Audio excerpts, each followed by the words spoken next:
এই সমাজে আপনাকে ধাক্কা দিয়ে ফেলে দেবার মানুষের অভাব নেই, কিংবা আপনি উপরে উঠে যাচ্ছেন, নিচে থেকে টেনে নামানোর মানুষের অভাব নেই, কিন্তু পড়ে যাওয়া মানুষের হাত ধরে টেনে তোলার মানুষের বড়ই অভাব। তাই আপনি যদি পড়ে যান, সেখান থেকে একাই আপনাকে উঠে দাঁড়াতে হবে। আর তাই একা ওঠার মনোবলটা সবসময় মনে ধারণ করা উচিত। আসসালামু আলাইকুম। আশা করছি যে যেখান থেকে বসে আমার এই আজকের ভিডিওটি দেখছেন সবাই অনেক ভালো আছেন। আলহামদুলিল্লাহ, পরিবারের সবাইকে নিয়ে আমিও ভালো আছি। নতুন দিনে নতুন একটি ব্লগ শেয়ার করতে যাচ্ছি, আর সেই ব্লগে আপনাদের সবাইকে ওয়েলকাম করছি। আমি আশা করছি বরাবরের মতো আমার আজকের ভিডিওটিও আপনাদের কাছে ভালো লাগবে, আর ভালো লাগলে ভিডিওটিতে পুরো সময় জুড়ে আমার সাথেই থাকার অনুরোধ রইল। প্রচণ্ড গরমের মধ্যে মানুষ, পশু পাখি সবারই একদম নাজেহাল অবস্থা। যতটুকু জানতে পেরেছি, এখনকার গরম পূর্বের অনেক রেকর্ড ভেঙে দিয়েছে। যারা আমরা ঘরে থাকি তাদের একরকম কষ্ট, যারা বাইরে যায় তাদের আরেক রকম কষ্ট।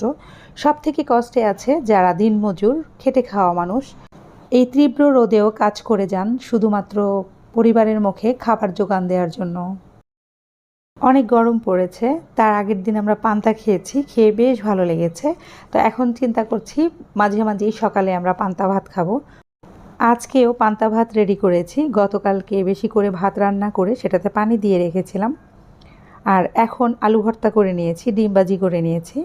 আলু ভর্তাটা কিন্তু আপনার ভাইয়াকে দিয়েই আমি মাখিয়েছি, কারণ এখানে শুকনা মরিচ ইউজ করা হয়েছে, আর শুকনা মরিচ ধরলে বা মাখলে আমার হাত জ্বালা করে। শুধু শুকনা মরিচ বললে ভুল হবে, যে কোনো মরিচ আমি ডোলে ভর্তা বানাতে যাই যদি হাতে, তাহলে সেক্ষেত্রে আমার হাত জ্বালা করে। আর এই মরিচ ডোলে ভর্তা বানানোর ব্যাপারটা যদি বাবা বাসায় থাকে তাহলে কিন্তু সেই এই কাজটা করে। আমি সব কিছু রেডি করে দিই, আর ও ডোলে ভর্তাটা বানিয়ে দেয়। ভর্তাটা বানানোর পরপরই কিন্তু ইসফির বাবা খেতে বসে, কারণ ও অফিসের জন্য বের হয়ে যাবে। তো আমরা একটু পরে খাবো। এরই মধ্যেই কিন্তু বাচ্চারা ঘুম থেকে উঠেছে, ওদেরকে ফ্রেশ করিয়েছি, ওদেরও নাস্তা করিয়ে দিয়েছি। ইসফির আজকে থেকে অনলাইন ক্লাস হবে। বাংলাদেশের সমস্ত শিক্ষা প্রতিষ্ঠান এক সপ্তাহের জন্য বন্ধ করে দিয়েছে। তো অনেক দিন বন্ধর পর আবারও বন্ধ হবে, তার জন্য কিন্তু ইসফিদের স্কুল থেকে ক্লাস শুরু করে দিয়েছে অনলাইনে। তাই একটু তাড়াহুড়া করেই নাস্তা করিয়ে অনলাইন ক্লাসে বসিয়ে দিয়েছি। নাফিদের কিন্তু ক্লাস হচ্ছে না, প্রি প্রাইমারি ক্লাসটা বন্ধ আছে। তো ও সারাক্ষণই এভাবে ইসফির পাশে বসে থাকে, কখনো পাশে টুলে বসে থাকে, কখনো বিছানায় যেয়ে শুয়ে শুয়ে দেখে ইসফি ক্লাস করছে। আসলে ছোট মানুষ কি করবে, একটু পর পর এসে আমাকে জিজ্ঞেস করেছিল যে মা, আমাদের ক্লাস হবে না? তো ওদের ক্লাসের যেহেতু কোনো লিঙ্ক পাঠায়নি কিংবা আগে থেকে কোনো মেসেজ করেনি, ওদের ক্লাস মনে হয় হবে না। সেরকম কোনো মেসেজও দেয়নি যে ক্লাস হবে কি হবে না। তো অ্যাজ ইউজুয়াল যেহেতু বন্ধ দিয়েছে স্কুল, ওদের মনে হয় বন্ধ থাকবে। আর ইসফিদের অনলাইনে ক্লাস শুরু হয়েছে। ওরা যেহেতু একটু বড় ক্লাসে পড়ে, পড়ালেখার প্রেশারটাও একটু বেশি। ওদেরকে ক্লাসে বসিয়ে দিয়ে এসে আমি রান্নাঘরে চলে এসেছি। আজকে কলিজা রান্না করব। তো কলিজাগুলো ফ্রিজে ছিল, ডিপ ফ্রিজে, ফ্রিজ থেকে বের করে পানিতে ভিজিয়ে রেখেছি। এই কলিজাগুলো ভিজতে কিন্তু মোটামুটি অনেকটা সময় লাগবে। আর আজকে রান্নাবান্না একটু হালকা পাতলাই করব, তার জন্য রান্নাঘরে যে কুটা বাসার ঝামেলা সেটাও একটু কম ছিল। তারপর পরই আমার কিছু কাপড় ছিল, সেগুলো বানাচ্ছিলাম আস্তে আস্তে। তো সেটা নিয়েই বসলাম। তো এর মধ্যে কিন্তু মোটামুটি 2-3টা কাপড় বানানো হয়ে গেছে, আপনাদের সাথে ওইভাবে শেয়ার করা হয়নি। আর খুবই অল্প সময়ের জন্য বসি, দেখা যায় যে কাজের মাঝখানে এসে এসে একটু একটু করে বসে যাই। তো আজকে যেহেতু বসলাম, তো ভাবলাম আপনাদের সাথে একটু শেয়ার করি। ঈদের মধ্যে কিছু আনস্টিচ করা 3 পিস ছিল, তো সেগুলো কিন্তু পরে বানাবো বলেছিলাম। তো ঈদের পর থেকে অল্প অল্প করে বসে বসে কখনো কাটি, কখনো আবার সেলাই করি অল্প অল্প করে। তো যখন সময় পাই বা সুযোগ পাই সেভাবেই কিন্তু টুকটাক করে অল্প অল্প করে আমি সেলাইগুলো সেরে নিই। আমি এই পর্যন্ত মোটামুটি 3টা 3 পিস তৈরি করেছি, একটা বাসায় পরবো। আর এখন যে 3 পিসটা বানাচ্ছি এটা কিছুদিন বাইরে পরবো, বাইরে পরার পর আবার বাসায় পরা শুরু করব। তো এরকমই হয়। তো যখন নতুন বা একটু ভালো মানের 3 পিস হয়, প্রথম প্রথম আমি বাইরে পরি, মানে বাইরে যে কোনো কাজে যাই তখন পরে যাই, আশেপাশে যদি কোথাও যাই তখন পরে যাই। তো কিছুদিন পরার পর আবার সেই 3 পিসটাই আমি বাসায় পরি। এর আগে যে সালোয়ার কামিজ বা প্যান্ট কামিজ তৈরি করেছি সেটা কিন্তু একেবারে বাসায় পরবো। আর এখন যেটা বানাচ্ছি প্রথম কয়েকদিন বাইরে পরে তারপর বাসায় পরা শুরু করব। আমি মোটামুটি অল্প সেলাইয়ের কাজ জানি, মোটামুটি আমার 3 পিস তৈরি করতে পারি। পাশাপাশি cushion cover, bed cover, pillow cover এগুলো তৈরি করতে পারি। তো এগুলোর জন্য না আমি আর বাইরে কোনো টেলারের কাছে যাই না। এখন এমন হয়েছে নিজে তৈরি করে পরতে পরতে সেক্ষেত্রে আমার কাছে কেমন একটু আনইজি লাগে, দেখা যায় যে সেটাকে আবার খুলে কেটে ছোট করছি কিংবা বড় করছি এরকম হচ্ছে। তো একদম পারফেক্ট মেজারমেন্ট কখনোই আমি পাইনি। আর আমি যদি বানাই সেক্ষেত্রে কিন্তু দেখা যায় একটু সেলাই করার পর আবার একটু পরে দেখি কোন দিকে ছোট করতে হবে বড় করতে হবে, বারবার কিন্তু এটা মেজারমেন্ট করে করে আমি সেলাই করে নেই। টেইলারে তো এটা সম্ভব না, তাই দেখা যায় ম্যাক্সিমাম জামাই আমি বাসায় তৈরি করি। আর তাছাড়া টেইলারে বানাতে গেলে দেখা যায় একটা জামা, নর্মাল একটা জামার মজুরি 500 থেকে 600 টাকা নিয়ে নেয়। তো এইখানে আমি 3টা জামা বানিয়েছি, 3টা জামার টাকা দিয়ে কিন্তু আমি আরেকটা 3 পিস কিনে নিতে পারবো। যারা বাসায় তৈরি করে জামা পরেন তাদের কিন্তু এখানে বিশাল একটা অঙ্কের সেভ হয়ে থাকে আমি মনে করি অ্যাটলিস্ট। কারণ কম বেশি সবারই কিন্তু কিছুদিন পর পর জামা বানানো হয়, অ্যাটলিস্ট পরার জামাটা তো তৈরি করতে হয়। আমি যে জামাটা তৈরি করছি তার সালোয়ার বা প্যান্ট তৈরি করেছি, এই তো পায়ের দিকে একটু ডিজাইনও করে নিয়েছি।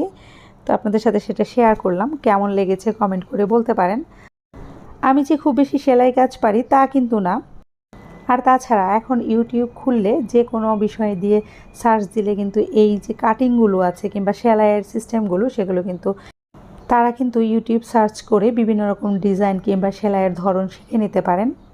প্যান্টটা মোটামুটি কমপ্লিট করে রান্নাঘরে চলে এসেছিলাম। প্রথম তো দেখিয়েছি আমি কলিজা ভিজিয়েছিলাম। আর এই কলিজা কিংবা মাংসগুলো এমন থাকে যে রেডি টু কুক। আমি যেটা করেছি, যে পিসটা অনেক বড় ছিল সেটা হয়তো একটু কেটে নিয়েছি, তারপরে ক্লিন করে আমি সেদ্ধ বসিয়ে দিয়েছিলাম। এই তো সেদ্ধ হয়ে যাবার পর ভালোভাবে ক্লিন করে নিচ্ছি। কলিজা যদি ভালো করে ক্লিন না করা হয় সেক্ষেত্রে কিন্তু কলিজা খেতে একদমই ভালো লাগে না, একটু তেতো তেতো স্বাদ আসে। এটা আমার বাসায় কেউই পছন্দ করে না। তো ম্যাক্সিমাম সময় দেখা যায় যে খুব ভালো করে ক্লিন করে তারপরে একটু সেদ্ধ করে উপর থেকে পানিটা ফেলে দেওয়া হয়। ঝটপট রান্নাটা বসিয়ে দিয়েছি, এদিকে কিন্তু ইশফি ক্লাস করছে। তো ইশফির ক্লাসের মধ্যে আমি চেষ্টা করছি রান্নাটা শেষ করে ফেলতে, তারপরে আবার আরও অনেক কাজ আছে ঘরে, সেগুলো করতে হবে। অনেক ছোট থেকেই আমি আমার বাসায় সেলাই মেশিন দেখে বড় হয়েছি। অনেক ঈদে আম্মা আমাকে নিজে হাতে ড্রেস তৈরি করে দিতেন, সেই সাথে সেই ড্রেসে নকশি করে দিতেন। তো সেই মায়ের সূত্র ধরেই কিন্তু আমার সেলাইয়ের হাতেখড়ি। আমি কোথাও শিখিনি, আমার আম্মার কাছে টুকটাক যা শিখেছি। কারণ সব সময় আমার বাসায় একটা সেলাই মেশিন দেখেছি, আম্মা দেখা গেছে যে সব কিছুই নিজে সেলাই করতেন। সেখান থেকে আগ্রহর সৃষ্টি, পাশাপাশি আমার চেষ্টায় আমি কিন্তু কারো কাছে শিখিনি, আমি শুধু অন্যকে দেখে দেখে আমি এটা শিখেছি, মানে এত দূর এসেছি আর কি। অনেক দূর যাইনি, কিন্তু নিজের জামা কাপড় আমি তৈরি করতে পারি, কুশন বালিশের কভার কিংবা বেড কভার এগুলো আমি তৈরি করতে পারি। তো এটা নিয়ে বৃহৎ কোনো পরিকল্পনা নেই কিংবা বাইরে যেয়ে কোনো কাজ করব না এটার উপর ভিত্তি করে, তার জন্য আমি আর সেভাবে শিখিনি। আমি নিজে নিজে যতটুকু অন্যকে দেখে দেখে শিখেছি, সেই সাথে প্রথম প্রথম যেটা করতাম কাগজ কেটে কেটে তৈরি করতাম, তারপর কাগজের উপর আমি আমার কাপড় ফেলে সেই শেপটা দিয়ে তারপর সেলাই করতাম। আমাদের বাসায় নিয়মিত পেপার রাখা হতো। এমনও সময় হয়েছে যে পুরনো জামা সেলাই খুলে সেই জামা পেপারের উপর বিছিয়ে সেই পেপার কাটিং করে তারপর নতুন জামা কেটেছি। মূলত সেলাইটা কিন্তু আমার এভাবেই শেখা হয়েছে। প্রফেশনালি যেহেতু নেব না, তাই আর কারো কাছে সেভাবে শেখা হয়নি। তবে এখন যতটুকু বানাতে পারি বা শিখেছি, আলহামদুলিল্লাহ নিজেকে স্যাটিসফাইড করতে পারি। আর আমি মনে করি অল্প স্বল্প সেলাই জানলে সংসারে কিন্তু অনেক টাকা সেভ। আর এখন কিন্তু আমাদের লাইফ অনেক বেশি ব্যস্ত হয়ে গেছে, সেভাবে কিন্তু আমি সেলাই মেশিনে বসতে পারি না। তারপরে যেহেতু ঘরেই আছে, টুকটাক করে অল্প অল্প করে সেলাইয়ে আমি হয়তো দেখা যায় যে অনেক দিন লাগে, তারপরেও আমার একটু একটু করে আগিয়ে যায়। আপনাদের সাথে গল্প করতে করতে কিন্তু আমার শাকবাজিটা হয়ে গেছে, আর এদিকে আমি কলিজা ভুনা করে নিচ্ছি। আজকে এই সিম্পল রান্নাই। গরমে এখন এমন লাগছে যে রান্নাঘর থেকে কতক্ষণে বেরো হব সেই চিন্তাটাই করি। তো যত শর্টকাটে রান্না শেষ করা যায়। কলিজা ভুনাটা মোটামুটি সবাই পছন্দ করে, তো এই জন্য কলিজা ভুনাটা রান্না করেছি। আর শাক সবার জন্যই রান্না করা হয়েছে। শাকবাজিটা দেখলে কিন্তু একটু বায়না করবে খাবে না বলে, কিন্তু তারপরে আমি একটু জোর করে খাওয়াবো, এতে করে ওদের অভ্যাসটা হবে। এই পুরো সপ্তাহটাই ইশফিদের অনলাইনে ক্লাস হবে, কিন্তু আমার কিন্তু বের হতে হবেই ইশফিকে নিয়ে। আমি আর ইশফি দুপুরে খাওয়া দাওয়া করে বের হয়ে যাব।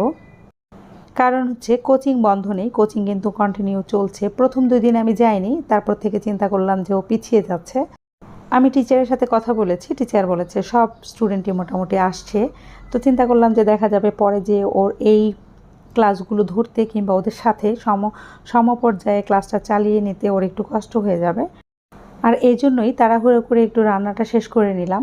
এখন দুই ভাইকে গোসল করিয়ে ওদেরকে খেতে দেব, তারপর আমি গোসল করতে যাব। তো ওদেরকে খাইয়ে একটু রেস্ট নিয়ে আমি আর ইশফি বের হয়ে যাব, আর নাফি চলে যাবে ওর মামার বাসায়। আমি এদিকে খাবারগুলো টেবিলে আনছি, আর এদিক থেকে নাফি ইশফি দুজনেই প্লেট, গ্লাস, বোতলে পানি নেওয়া ফিল্টার থেকে সব কিছুই সেরে নিয়েছে। খাবার টেবিল গুছানো, বিশেষ করে প্লেট, গ্লাস, বোতলে পানি নেওয়া, এগুলো কিন্তু ইশফি করে থাকে। এখন নাফি ও ইশফি দেখা দেখি এই কাজগুলো করে। তো খাওয়া দাওয়া শেষ করে কিন্তু আমরা মোটামুটি চলে গিয়েছিলাম। তো আস্তে আস্তে সন্ধ্যা হয়েছে। তো সন্ধ্যায় আসার পর এই তো দেখেন বাইরের একটা দৃশ্য দেখাচ্ছি। চাঁদ উঠেছে, বিশাল আকৃতির এক চাঁদ, আর সেই সাথে সামনে যে পানিটা আছে সেই পানিতে চাঁদের আলোটা ঝলমল করছে। বাইরে প্রচুর বাতাসও ছিল। আমি বারান্দায় এসে দাঁড়াতে এই দৃশ্যটা দেখলাম। হাতে যেহেতু ক্যামেরা ছিল, ক্যামেরা বন্দিও করে নিলাম। সেই সাথে আজকের জন্য আপনাদের কাছে বিদায় নিয়ে নিচ্ছি। সবাই ভালো থাকবেন, সুস্থ থাকবেন। পরবর্তী ভিডিও দেখার আমন্ত্রণ জানিয়ে বিদায় নিচ্ছি। আল্লাহ হাফেজ।